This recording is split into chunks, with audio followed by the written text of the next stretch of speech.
Desde temprana edad, percibí una disonancia en mi entorno familiar. Mientras mis hermanos y primos recibían muestras de cariño, incluso los vecinos parecían más acogidos que yo dentro de mi propia casa. La mirada de mi madre hacia mí era diferente, distante, fría y con frecuencia ausente. Esta experiencia, confusa en la infancia, se convirtió en un enigma revoltoso en la adolescencia y en una profunda tristeza en la edad adulta.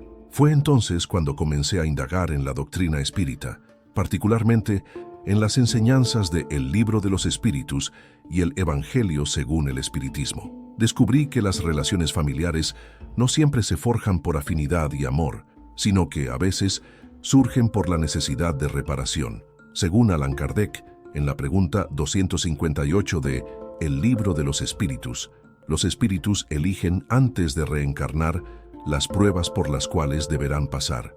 Y muchas veces esas pruebas son difíciles, pues están diseñadas para nuestra evolución. Encarnar como hija de una madre emocionalmente fría o espiritualmente inmadura podría ser una de esas pruebas. Comprender esto cambió mi perspectiva. No fue el azar ni la mala suerte lo que me colocó en esa familia. Fue una elección espiritual, corajosa, dolorosa, pero profundamente transformadora. Empecé a ver a mi madre como un alma en lucha, un espíritu quizás mucho más herido de lo que yo imaginaba. Una mujer que, tal vez en vidas anteriores, sufrió, se endureció y llegó hasta ese punto, aún sin conocer el amor plenamente. El misterio se profundizó.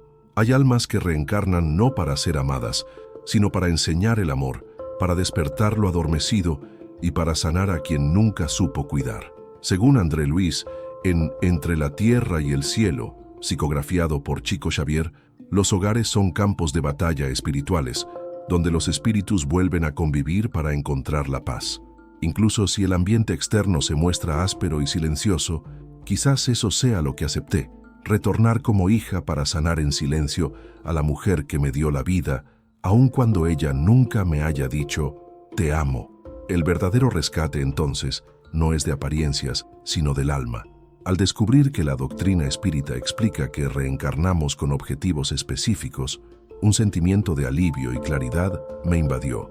Por primera vez, alguien me decía que aquel dolor silencioso que experimenté no era sin sentido, que esa relación fría con mi madre no era un error, sino una programación espiritual que yo misma acepté. Allan Kardec, en El Libro de los Espíritus, afirma que el espíritu elige las pruebas que desea sufrir. En esto reside su libre albedrío, y más adelante, en las preguntas 382 a 385, trata sobre la misión de los padres y el vínculo espiritual entre padres e hijos. Fue entonces cuando comprendí algo fundamental. No todo lazo de sangre es lazo de afecto.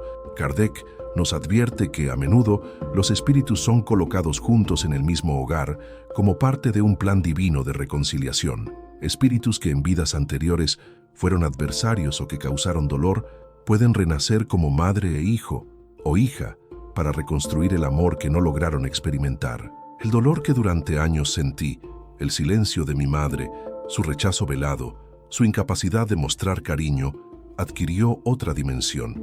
No era algo personal, sino espiritual, el reflejo de una historia mucho mayor que mi propia existencia actual.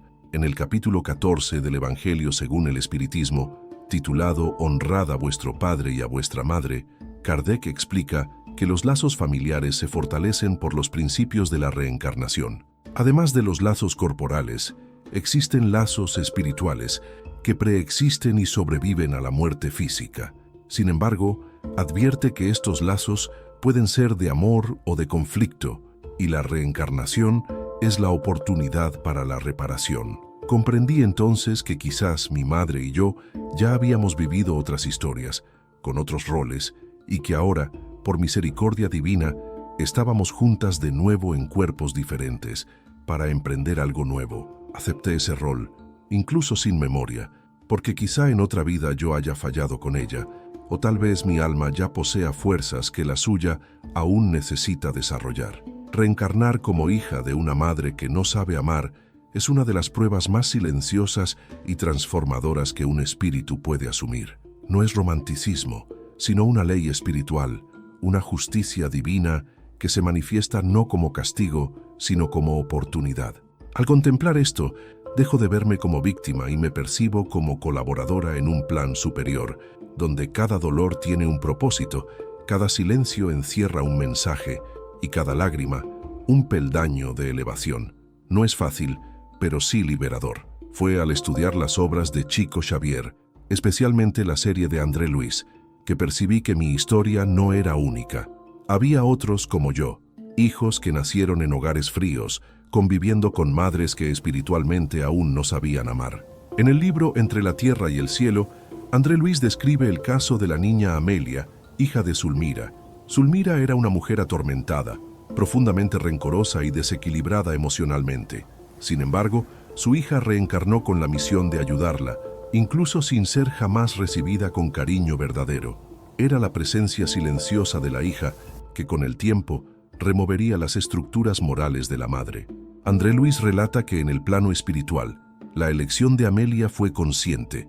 Aceptó el desafío de la indiferencia materna como un camino de servicio y redención mutua. Esos relatos no son metáforas, son registros de casos reales acompañados por benefactores espirituales, documentados por Chico Xavier con extrema seriedad. Nos muestran que el silencio de la madre no es un fin, sino el inicio de un trabajo profundo, y que la hija, lejos de ser una víctima, es un instrumento de la misericordia divina. Otro ejemplo notable fue narrado por Divaldo Franco en una conferencia del Centro Espírita Camino de la Redención. Él contó la historia de una mujer que durante toda su infancia fue rechazada por su madre. Creció sin amor, sin cariño, sin protección. Al conocer el espiritismo, buscó comprender la razón de ese rechazo. En un tratamiento espiritual, acompañada de médiums experimentados, descubrió que en una vida anterior había provocado la muerte de esa misma mujer, que ahora era su madre. Reencarnaron para reajustar los sentimientos, y ella aceptó amorosamente venir como hija, incluso sabiendo del frío que enfrentaría. Estas revelaciones no buscan culpar, sino ofrecer comprensión, comprender que el sufrimiento afectivo puede tener raíces espirituales profundas. Esto no solo alivia el dolor, sino que también despierta en nosotros la responsabilidad de responder con conciencia, no con resentimiento. Raúl Tejera, por ejemplo, alguna vez comentó sobre madres que en realidad son espíritus en prueba, mujeres que aún no se han espiritualizado lo suficiente para vivir el amor maternal. Es por eso que algunas relaciones parecen tan desajustadas. La maternidad biológica no garantiza el sentimiento. El amor necesita ser cultivado, y a menudo es el propio hijo quien, en silencio, siembra esa semilla. Estos relatos me proporcionaron algo que nunca antes había tenido, una explicación que acoge una razón espiritual para un dolor emocional y principalmente la certeza de que mi misión no era sufrir, sino transformar. El frío de aquella ausencia tenía una razón, y si yo cumplía mi papel con humildad y fe, tal vez en una existencia futura mi madre pudiera abrazarme, no con los brazos, sino con el corazón. Cuando comprendí que mi misión espiritual estaba ligada a la sanación de una madre emocionalmente ausente, surgió una nueva pregunta dentro de mí. ¿Y cuáles son las consecuencias de eso para el espíritu? La doctrina espírita nos muestra que ninguna experiencia es en vano, particularmente aquellas que implican renuncia, dolor emocional y vínculos familiares difíciles. Esas vivencias moldean profundamente nuestro espíritu y sus efectos van mucho más allá de la vida presente. André Luis, en su libro Los Mensajeros, describe que los espíritus que aceptan misiones silenciosas, como reencarnar en hogares disfuncionales o con padres desequilibrados, a menudo lo hacen como un gesto de profundo maduración moral. No se trata de castigo, sino de un peldaño en la escala de la elevación. En muchas de esas situaciones, el espíritu reencarnante ya se encuentra en una condición moral superior a la de sus padres terrenales, y por eso mismo acepta la tarea de convivir con ellos para servir como punto de regeneración. Esto es muy común, según los benefactores espirituales, cuando hay deudas antiguas, rencores acumulados o vínculos cortados por tragedias de vidas pasadas. Según Allan Kardec, en El cielo y el infierno, capítulo 7, Los sufrimientos terrenos, cuando son comprendidos y vividos con resignación y lucidez espiritual, resultan en avances significativos para el espíritu. No es el sufrimiento por sí solo lo que eleva, sino la forma en que reaccionamos ante él. Cuando respondemos con rebeldía, creamos nuevas deudas. Cuando aceptamos con sabiduría, transformamos el dolor en luz. Esa lección fue esencial para mí. Durante mucho tiempo sentí que mi infancia me había dejado marcas irreversibles, un vacío, una especie de orfandad viva. Pero al entender el impacto espiritual de mi misión, percibí que todo aquello podía ser una escalera, que el silencio de mi madre no necesitaba ser una prisión, sino un llamado, y que la transformación no se detiene ahí. Cuando un espíritu cumple bien su misión de reencarnación, incluso si en el plano físico parece infructífera, como en el caso de una hija que nunca consiguió el afecto de la madre, los reflejos espirituales de esa entrega continúan después de la muerte en planos superiores. Los mentores reconocen ese esfuerzo y reorganizan los reencuentros futuros con más equilibrio, más posibilidad de afecto y crecimiento conjunto. De hecho, Emmanuel, en Pensamiento y Vida, enseña que cada actitud de comprensión, perdón y amor, especialmente dentro de la familia, altera profundamente nuestra programación espiritual futura. Nada se pierde. Cada gesto, cada renuncia, cada lágrima ofrecida en nombre de la paz se registra como una inversión de luz en el futuro. Percibir esto cambió mi postura. Ya no esperé que mi madre cambiara. Dejé de luchar por... Comencé a experimentar la verdad más profunda del amor, el amar incluso sin reciprocidad. Este fue el impacto espiritual más significativo de esta misión: dejar de necesitar y empezar a ofrecer, incluso en silencio. Al comprender que mi dolor tenía una razón espiritual, busqué herramientas para sostener mi misión sin hundirme emocionalmente. Saber que existe un propósito superior alivia, pero no elimina el impacto de convivir con alguien que no ofrece el amor esperado, como en mi caso, mi madre. Por ello, recurrí a la doctrina espírita en busca de prácticas que me conectaran con el mundo espiritual y me mantuvieran en equilibrio, incluso frente a la indiferencia y frialdad en el hogar. El primer y más poderoso recurso fue la oración. Allan Kardec, en el Evangelio según el Espiritismo capítulo 27, describe la oración como un acto de adoración, un acercamiento a Dios a través del pensamiento. Y más aún, la oración con fe sincera atrae buenos espíritus que nos fortalecen, aconsejan y ayudan a resistir el mal. Así cada noche, oraba por los dos espíritus más importantes en mi vida, el mío y el de mi madre. No oraba para que ella cambiara, sino para que encontrara paz, para que algo dentro de ella se despertara silenciosamente y para que yo tuviera la serenidad necesaria para continuar mi misión, incluso sin retorno. La segunda práctica fundamental fue la lectura regular de las obras de André Luis, especialmente Nuestro Hogar y Entre la Tierra y el Cielo. En ellas encontré ejemplos de espíritus que, incluso viviendo dramas familiares intensos, mantuvieron su lucidez y propósito mediante la disciplina espiritual. También asistía a reuniones públicas en un centro espírita, el magnetismo del ambiente, las sesiones de pase y fluidoterapia, y sobre todo el intercambio con personas que también enfrentaban desafíos familiares, me hicieron sentir menos sola. Divaldo Franco siempre recomendaba el Evangelio en el hogar, y fue al implementarlo, aún estando sola y sin la participación de mi madre, que empecé a percibir cambios sutiles. La vibración del hogar se transformó, y aunque mi madre no lo demostraba, sentía que algo la estaba afectando. A veces incluso la irritación aumentaba, lo cual, según los espíritus, es una señal de que la luz está incomodando las tinieblas internas que aún persisten. Un estudio basado en las enseñanzas de Emmanuel me reveló que cualquier alma que sirve en silencio, aunque todo parezca estancado, no pasa desapercibida. El plano espiritual opera, y cada oración, cada esfuerzo por amar en silencio, registra méritos para el espíritu, que cosechará sus frutos en esta o en otra vida.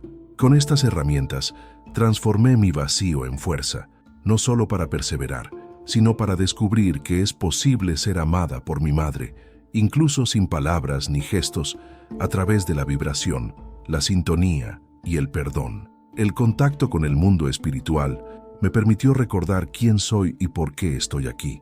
en las palabras de Chico Xavier, encontré el consuelo más verdadero, no el que solo alivia momentáneamente, sino el que transforma por dentro. Chico no ofrecía promesas fáciles, nos entregaba la verdad espiritual con dulzura y firmeza. En una de sus cartas psicografiadas, Chico transmitió la siguiente frase de Emmanuel: la maternidad es un préstamo sagrado que, la existencia, concede al espíritu la oportunidad de aprender el amor en su máxima expresión. Sin embargo, no todos los espíritus que reciben ese préstamo están preparados para cumplirlo cabalmente. Algunas madres, aún espiritualmente afectadas, algunas almas marcadas por experiencias de abandono o abuso en vidas pasadas, reencarnan sin comprender cómo gestionar el afecto.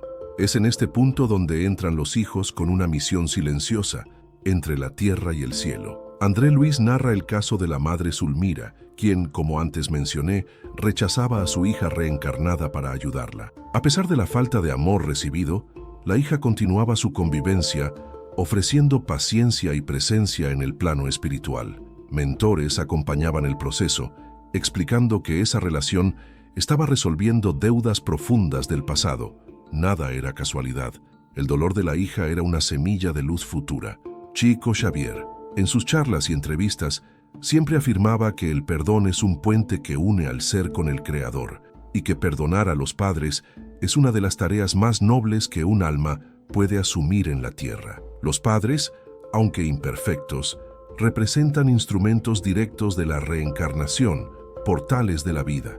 En una ocasión, Chico contó que muchas madres que rechazan a sus hijos son espíritus que, en encarnaciones anteriores, fueron víctimas de esos mismos hijos. Espíritus que aún experimentan dolor, desconfianza, miedo, y que solo el tiempo, la convivencia y el amor desinteresado pueden disolver esas barreras. Aprendí con él que no debemos exigir el amor de nuestros padres, sino ofrecerlo, incluso cuando el corazón duele, incluso cuando el ego reclama reconocimiento. El verdadero amor, según Emmanuel, es aquel que sirve y se sacrifica sin exigir nada. Estas palabras me acompañaron durante años. Cada vez que mi madre me ignoraba o dejaba de reconocer mi esfuerzo, las repetía internamente. Amar es servir en silencio. Amar es dar incluso sin recibir. No fue fácil, ni lo es aún, pero algo dentro de mí cambió. Poco a poco, la presencia de mi madre, aunque emocionalmente distante, dejó de herirme. Ya no buscaba su aprobación, sino cumplir con mi compromiso espiritual. Las reflexiones de Chico Xavier me dieron dirección, me enseñaron que el amor es una construcción y que muchas veces el terreno de esa construcción se asienta sobre las ruinas del pasado. Acepté la reconstrucción. Hoy, cuando miro hacia atrás, ya no veo a esa niña rechazada como víctima, sino a un alma en misión, a alguien que aceptó una tarea silenciosa, difícil, pero profundamente redentora: amar a quien no sabía amar. La doctrina espírita me enseñó que nadie está donde está por casualidad. Todo dolor, todo vacío afectivo, toda ausencia familiar tiene un origen espiritual preciso y una finalidad regeneradora. Al comprender esto, dejé de esperar que mi madre me viera y comencé a trabajar para ver en ella el alma en prueba, que al igual que yo, lucha con sus propias limitaciones. Allan Kardec, en el Evangelio según el Espiritismo, nos dice que fuera de la caridad no hay salvación, y quizás la forma más pura de caridad sea amar en silencio a quien no nos ofrece retorno, no por debilidad, sino por conciencia, porque el espíritu fuerte es el que ama incluso cuando no es amado. Chico Xavier repetía a menudo que nadie puede volver atrás para comenzar de nuevo, pero cualquiera puede empezar ahora para construir un nuevo final. Yo decidí hacer eso. Mi relación con mi madre no estará definida por el odio por su ausencia o por el rencor, sino por mi esfuerzo por amarla desde el fondo de mi alma, aunque sus brazos nunca se hayan abierto para mí. Si tú, que me escuchas ahora, también vives esta realidad, si también sientes el vacío de la falta de amor materno, te digo que hay un propósito mayor, algo más profundo. No viniste a esta relación para sufrir gratuitamente, sino para sanar. Quizás esta misión no sea reconocida en vida, quizás tu madre nunca cambie, pero tu alma evolucionará y con el tiempo, tú y ella también, aunque no lo note, aunque no lo agradezca, serán diferentes. Todo amor ofrecido vibra, Todo perdón se transforma en luz y toda renuncia silenciosa resuena en el plano espiritual como un himno de redención. No esperes el cambio del otro. Sé tú el cambio. Sé tú la paz en tu hogar, aunque el resto de la casa aún esté en guerra. Ora por ella. Practica el Evangelio en tu hogar. Lee las obras de André Luis. Fortalécete con las enseñanzas de Emmanuel. Inspírate en el ejemplo de Chico Xavier, quien perdonaba siempre, incluso a quienes más lo hirieron. Y si un día tu madre despierta espiritualmente, en este plano o en el otro, será tu presencia la que ella verá con gratitud. Será tu amor el que ella reconocerá, aunque sea tarde, porque ninguna misión de amor es desperdiciada, ninguna lágrima del bien es olvidada, ninguna hija que amó en silencio quedará sin respuesta. Dios ve y Él nunca falla.